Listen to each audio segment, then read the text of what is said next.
Approaches and methods of language teaching এর আজকে আমাদের ক্লাস নাও 11 আর আমাদের চ্যাপ্টার 32।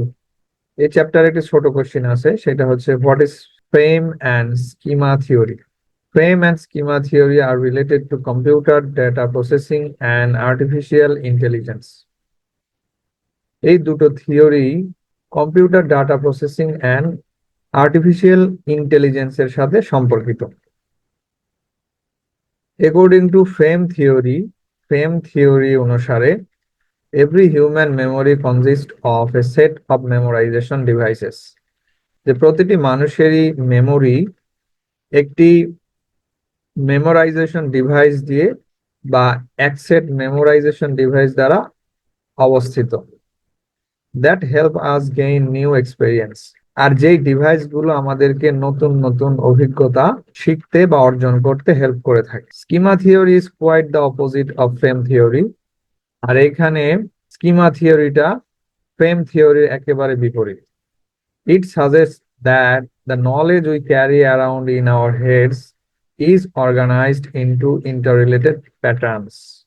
আর এই স্কিমা থিওরি এইটা সাজেস্ট করে যে যেই নলেজটা আমরা অর্জন করি বা ক্যারি করি আমাদের মাথার মধ্যে, ব্রেইনে, সেইটা একটা ইন্টার রিলেটেড প্যাটার্নসে অর্গানাইজড হয়।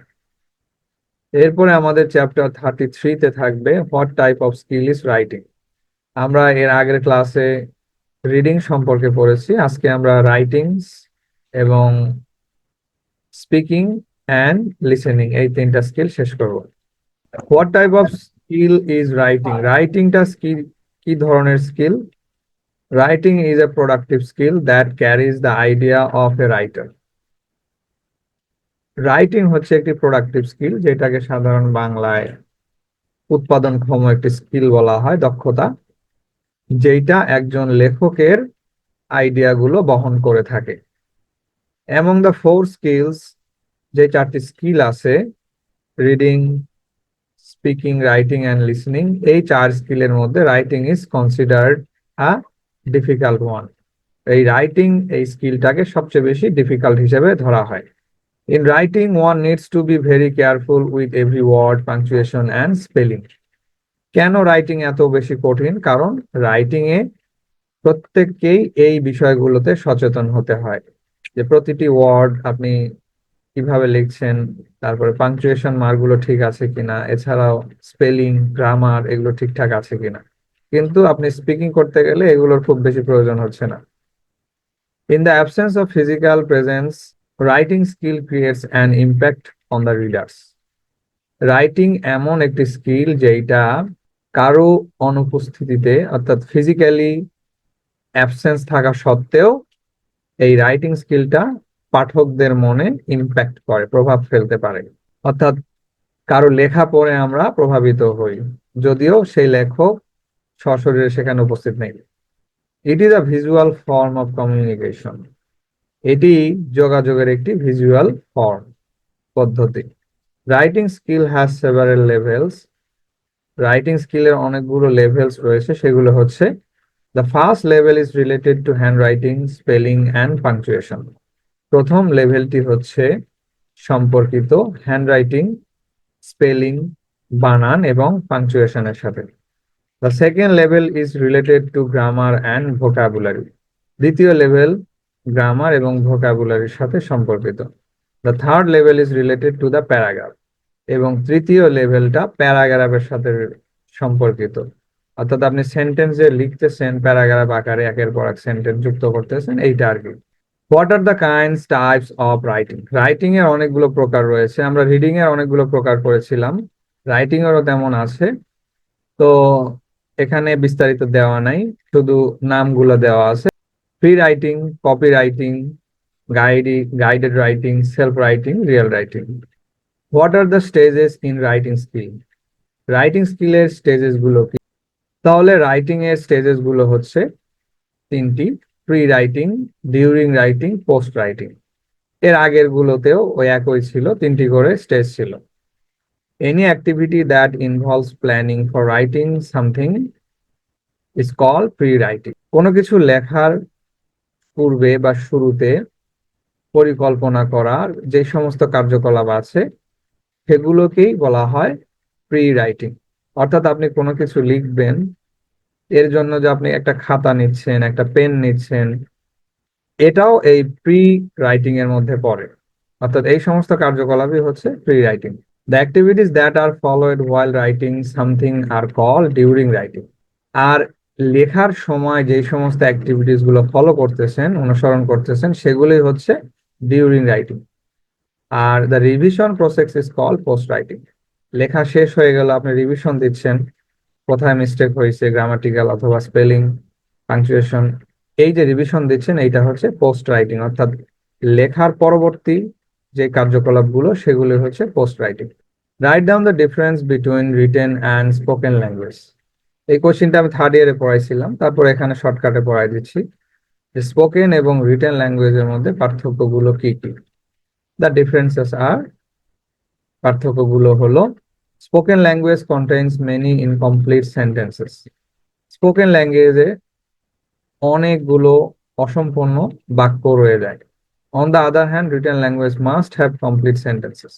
রিটেন ল্যাঙ্গুয়েজ অবশ্যই আপনাকে সেন্টেন্স গুলো, বাক্যগুলো কমপ্লিট করতে হয়। Spoken language follows no rules of syntax but written language follows the rules of sentences. Spoken ল্যাঙ্গুয়েজে সিনট্যাক্স অর্থাৎ সেন্টেন্স সম্বন্ধে যে সমস্ত নিয়ম সেগুলো ফলো করা হয় না খুব একটা। অপরপক্ষে রিটেন ল্যাঙ্গুয়েজে অবশ্যই এই সেন্টেন্স ভিত্তিক যে রুলস গুলো আছে সেগুলো ফলো করতে হয়। Spoken language is always active but written language active and passive. Spoken language সবসময় অ্যাক্টিভ ফর্মে থাকে, আর রিটেন ল্যাঙ্গুয়েজ অ্যাক্টিভ প্যাসিভ দুটো ফর্মেই থাকে। In spoken language, the use of connectors is very common, like and, but, then, if, but. Written language carries many meaningful connectors. Spoken ল্যাঙ্গুয়েজে বিশেষ করে এই সমস্ত কানেক্টরস গুলো খুব বেশি ব্যবহার করা হয়, যেমন and, but, then, if। কিন্তু রিটেন ল্যাঙ্গুয়েজে গিয়ে অনেক অর্থবহ কানেক্টরস গুলো ব্যবহার করা হয়। Spoken language depends on the situation. Spoken language সর্বদাই সিচুয়েশনের উপর, অর্থাৎ আপনি কোন সিচুয়েশনে কথা বলতেছেন এইটার উপর নির্ভর করে। On the other hand written language depends on the context. আর রিটেন ল্যাঙ্গুয়েজ কনটেক্সটের উপরে নির্ভর করে। Spoken language mostly takes place in the form of a dialogue with another speaker. Spoken language সবসময় অন্য একজন বক্তার সাথে ডায়ালগ আকারে ঘটে থাকে। অর্থাৎ আপনি যখন অন্য কারোর সাথে কথা বলতেছেন ওইটাকেই কেবল স্পোকেন ল্যাঙ্গুয়েজ বলা যাবে। আর written language on the other hand is generally more structured, formal, impersonal and wording. আর রিটেন ল্যাঙ্গুয়েজটা সাধারণত স্ট্রাকচার, গঠনমূলক হয়ে থাকে, ফর্মাল, ইম্পার্সোনাল এবং ওয়ার্ডি, খুবই ওয়ার্ড সমৃদ্ধ। Diatribe of regional words is used in spoken language. Spoken ল্যাঙ্গুয়েজে কথ্য ভাষায় গালিগালাজমূলক শব্দগুলো ব্যবহার করা হয়ে থাকে, but it is avoided in written language. আর রিটেন ল্যাঙ্গুয়েজে এই সমস্ত গালিগালাজ, রিজিওনাল ডায়াট্রিব কখনো ইউজ করা হয় না। Repetition happens in spoken language but not in written language. Spoken ল্যাঙ্গুয়েজে একই ভাষার রিপিটেশন হয়ে থাকে, বারবার বলা হয়ে থাকে, কিন্তু রিটেন ল্যাঙ্গুয়েজে কখনোই ভাষা রিপিট হয় না। In spoken language, the speaker establishes a relationship with the listener. Spoken ল্যাঙ্গুয়েজে একজন বক্তা শ্রোতার সাথে একটা সম্পর্ক তৈরি করে। On the other hand, written language establishes a relationship with the reader. আর রিটেন ল্যাঙ্গুয়েজে একজন লেখক পাঠকের সাথে সম্পর্ক তৈরি করে। Some real expression like oh, yeah, it's are used in spoken language.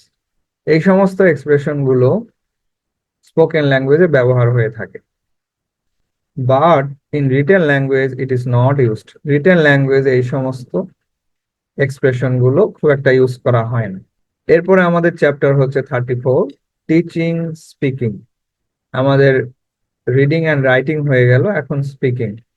What is the importance of speaking? Speaking এর গুরুত্ব কি? Speaking is considered the most important skill in language teaching. ভাষা শেখার ক্ষেত্রে স্পিকিং স্কিলটাকে খুব বেশি গুরুত্বপূর্ণ হিসেবে বিবেচনা করা হয়। Whether literate or illiterate, every people is capable of speaking to communicate with each other. হোক শিক্ষিত অথবা অশিক্ষিত, প্রত্যেক শ্রেণীর লোকই স্পিকিং করতে অর্থাৎ স্পিকিং এর মাধ্যম দিয়ে কমিউনিকেশন করতে পারে। Everyone gets this skill naturally, but for the second language it is difficult to adopt. আর এই স্পিকিং স্কিলটা সকলেই ন্যাচারালি পেয়ে থাকে, কিন্তু সেকেন্ড ল্যাঙ্গুয়েজের ক্ষেত্রে এটা খুবই ডিফিকাল্ট হয়ে থাকে। অর্থাৎ আপনি বাংলাদেশে জন্মগ্রহণ করলেন, আপনার বাংলা ভাষাটা ন্যাচারালি শেখা হয়ে গেল, এটার জন্য পড়ালেখা করার দরকার নেই। কিন্তু যখনই আপনি অন্য কোনো ভাষা শিখবেন সেকেন্ড ল্যাঙ্গুয়েজ, তখন এটা ইম্পসিবল পড়াশোনা না করে। It is a productive skill that depends on people's performance. এটিও একটি প্রোডাক্টিভ স্কিল যেটা মানুষের পারফরমেন্সের উপরে নির্ভর করে যে কে কতটুকু আউটপুট দিতে পারবে। ইম্পর্টেন্স অফ স্পিকিং, স্পিকিং এর ইম্পর্টেন্স গুলো কি কি? Two interact with family members and neighbours, family member এবং প্রতিবেশীদের সাথে যোগাযোগ করা। এখানে কয়েকটি পয়েন্ট দেওয়া হয়েছে, মানে যেন কিছুই না লিখতে পারলে এগুলো লিখতে পারেন, আর যদি নিজের মতো করে বানাই দিতে পারেন তাহলে তো খুবই ভালো হয়, মাশাআল্লাহ। To get directions from passer by, পথিকের থেকে দিক নির্দেশনা চেয়ে মানে চাইতে স্পিকিং করা হয়। To bargain with the grocer, আপনার মুদির দোকানদারের সাথে বার্গেন করা, দাম দর করা। টু টক উইথ ফ্রেন্ডস, ফ্রেন্ডের সাথে কথা বলা। To discuss business issue. To convey emotional ideas to others. What are the difficulties in speaking? আপনি স্পিকিং করতে গেলে কি কি ডিফিকাল্টিস হয়ে থাকে বা ডিফিকাল্টিস এর সম্মুখীন হয়ে থাকেন, সেগুলো হচ্ছে ভয়েস ভলিউম, উচ্চ আওয়াজ যেখানে হয় সেখানে স্পিকিং করার সমস্যা হয়ে থাকে। মেকানিক্যাল ডিস্টারবেন্স, কমপ্লেক্স মেসেজেস, আপনি এমন কোনো বার্তা পড়তেছেন বা বলতেছেন যে এটা বুঝতে পারতেছেন না, তখন আপনার সমস্যা হবে। ফরগেটিং, ভুলে যাওয়া, আপনি কি বলবেন ভুলে যাচ্ছেন, তাহলে আর কিভাবে স্পিকিং করবেন। Verbal non verbal match, worry about audience, using code, অনেক ল্যাঙ্গুয়েজ থাকে যেগুলো বার্তা থাকে যেগুলো কোড যুক্ত, আপনার ডিকোড না করে তো বলতে পারবেন না। তো এই সমস্ত সিচুয়েশনে আপনার স্পিকিং করাটা ডিফিকাল্ট হয়ে থাকে। Chapter 35, teaching listening. আমাদের কমিউনিকেশনের 4টি স্কিলের মধ্যে এটি last skill, listening. Write down the importance of listening, listening এর যে গুরুত্ব সেটা লিখতে বলা হয়েছে। Listening is a receptive skill that is important to communication with others. ওগুলো ছিল হচ্ছে প্রোডাক্টিভ স্কিল, মানে আউটপুটের মতো। আর লিসেনিং হচ্ছে একমাত্র স্কিল যেটা আপনার রিসেপটিভ স্কিল, যে আপনার ধারণ ক্ষমতা কেমন অথবা গ্রহণ ক্ষমতা কেমন এইটার উপর নির্ভর করবে যোগাযোগ করার ক্ষেত্রে। It involves the recognition of sounds and words. এই লিসেনিং স্কিলটা কোনো ওয়ার্ডস এর অথবা সাউন্ডস এর যে কেমন ভাবে আপনি গ্রহণ করতেছেন এইটার উপরে নির্ভর করবে। ইট is A part and parcel of our thinking process. আমাদের চিন্তা ভাবনার যে প্রক্রিয়া এটার একটি অবিচ্ছেদ্য অংশ। Listening and hearing are not the same. এখানে দুইটা স্কিলের কথা আছে, একটা হচ্ছে লিসেনিং এবং হিয়ারিং, দুইটা মানে শোনা, কিন্তু দুইটা এক অর্থে ব্যবহৃত হয় না। We hear all sorts of sounds around us, আমাদের চারপাশে যে সকল শব্দ হয় সেগুলোই আমরা হেয়ার করে থাকি, শুনে থাকি। But we listen that are targeted for us, কিন্তু এই সকল শব্দর মধ্যে থেকে যেইটা আমাদের জন্য টার্গেটেড সেইটাই কেবল আমরা লিসেন করে থাকি। তাহলে এখানে হেয়ার এবং লিসেনের মধ্যে যদি পার্থক্য কখনো জিজ্ঞাসা করা হয়, এটি হচ্ছে বেস্ট একটা। আচ্ছা, ইম্পর্টেন্স, লিসেনিং এর ইম্পর্টেন্স গুলো কি কি? It is the first step of communication, এটা হচ্ছে যোগাযোগ করার প্রথম ধাপ। অর্থাৎ আপনি যদি কিছু নাই শুনতে পান তাহলে বলবেন কি করে আর লিখবেন কি করে। Listening is the precondition of speaking, speaking এর পূর্ব শর্ত হচ্ছে listening. It is important to make a relationship, কারোর সাথে রিলেশনশিপ তৈরি করবেন, হোক ফ্যামিলি মেম্বার, ফ্রেন্ডস অথবা কর্মসংস্থানে কলিগদের সাথে বা যে কোনো ক্ষেত্রে, সেটাতে আপনার এই লিসেনিংটা গুরুত্বপূর্ণ ভূমিকা পালন করে। It identifies the mental stability of the receiver, একজন রিসিভারের মেন্টাল স্ট্যাবিলিটিও এটা দ্বারা আইডেন্টিফাই করা যায়। What are the difficulties of listening? Listening এর মধ্যে ডিফিকাল্টিস গুলো কি কি? Being unmindful and inattentive. আপনি যদি অমনোযোগী হয়ে থাকেন তাহলে কখনোই লিসেনিংটা সাকসেস হবে না। ইন এ মেন্টাল স্ট্রেস, যখন মানসিক স্ট্রেসে থাকবেন তখন লিসেনিং প্রবলেম হয়, শুনতে প্রবলেম হয়। In a lonely state. এরপর ডিস্টারবেন্স অফ এক্সটার্নাল নয়েজ, প্রচন্ড নয়েজ, শব্দ দূষণ, এমন পরিস্থিতিতে লিসেনিংটা প্রবলেম হয়। Getting no interest in the topic, আপনি এমন কিছু শুনতেছেন বা আপনাকে শোনানো হচ্ছে যেটার প্রতি আপনার ইন্টারেস্ট নাই, ওখানে অবশ্যই লিসেনিং এর প্রবলেম হবে। ব্যাড প্রেজেন্টেশন অফ পারফরমেন্স, কেউ কোনো পারফরমেন্স করতেছে অথবা প্রেজেন্টেশন করতেছে, তা ভালোভাবে হচ্ছে না, তখনও আপনার শোনার যেই আগ্রহ সেটা কমে যাবে। কমপ্লেক্স মেসেজ, যে বার্তাগুলো খুবই জটিল, ব্যাখ্যা বিশ্লেষণ না করলে বোঝা যায় না, সেগুলো শুনতে প্রবলেম। ল্যাঙ্গুয়েজ ব্যারিয়ার, এবং এটি হচ্ছে মোস্ট ইম্পর্টেন্ট, ভাষাগত যখন বাধা থাকে, যে আপনি ভাষার অর্থ বুঝতেছেন না, তখন আপনি লিসেনিং করবেন না।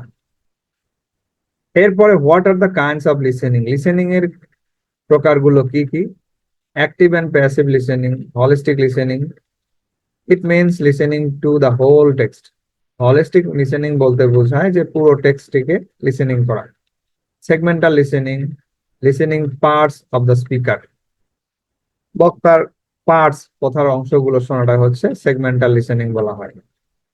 Top down and bottom up listening, এরপরে competitive listening, intensive listening, interactive and non interactive listening. এরপরে what are the stages of listening? Listening এর স্টেজেস গুলো কি কি? এখানেও একই স্টেজ গুলো দেওয়া আছে তিনটি: pre listening, while listening, post listening. The pre teaching activities to prepare learners for listening are call pre listening.